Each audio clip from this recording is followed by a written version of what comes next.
पत्नी को जब रंगे हाथ पकड़ा। मेरा नाम सुनील है और मेरी शादी को करीबन 5 साल हो चुके थे।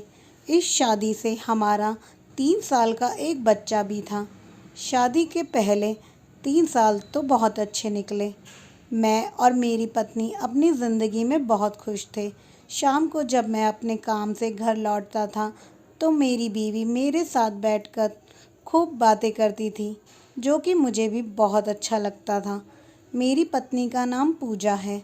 शादी से पहले वह एक प्राइवेट कंपनी में नौकरी करती थी। शादी के 2 साल बाद उसने अपनी नौकरी दोबारा करने के लिए कहा। मैंने पहली बार तो मना कर दिया, लेकिन पूजा ने जिद की तो मैंने कहा ओके बाबा, कर लो जॉब। जल्द ही पूजा ने एक प्राइवेट जॉब के लिए इंटरव्यू दिया और सेलेक्ट भी हो गई।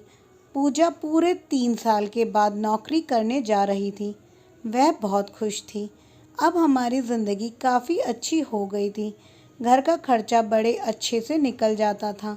1 साल तक सब कुछ बहुत बढ़िया चलता रहा, लेकिन 1 साल के बाद पूजा कुछ बदल सी गई थी। जब भी पूजा को पूछता था तो वो मुझसे कहती कि नौकरी का स्ट्रेस बहुत है। मैंने पूजा को 1-2 बार जॉब छोड़ने के लिए भी कहा, लेकिन उसने मना कर दिया। एक रात करीबन 11:30 बजे मेरी नींद खुली तो मैंने देखा पूजा अपने मोबाइल में कुछ कर रही है। मैंने पूजा से कहा, इतनी रात को क्या कर रही हो? तो वह हड़बड़ाहट में कहने लगी कि नींद नहीं आ रही थी, इसलिए फेसबुक चला रही थी।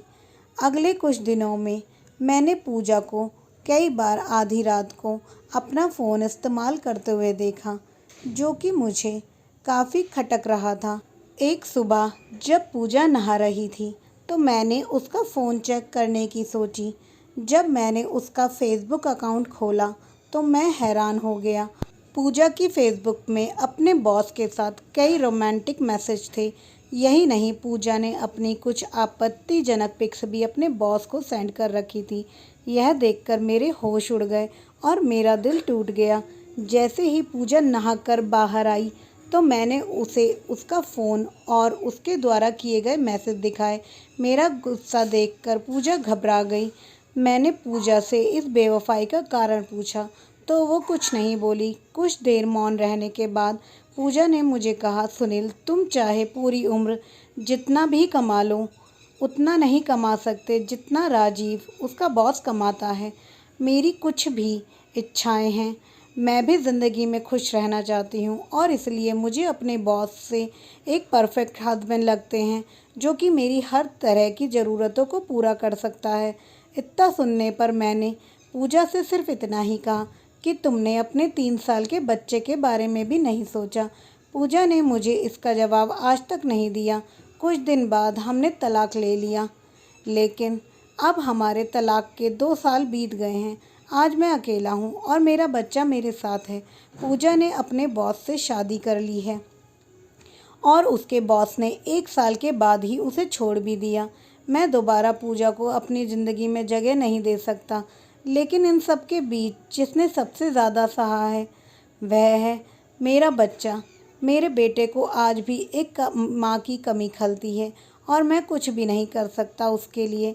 ज़िंदगी में आगे बढ़ना ज़रूरी है, लेकिन मैं आप सबसे बस यह जानना चाहता हूँ कि तरक्की पाने के लिए किसी अनमोल रिश्ते को दांव पर मत लगाइए। एक रिश्ता तोड़कर अगर आप कोई दूसरा रिश्ता बनाओगे तो कभी खुश नहीं रह पाओगे।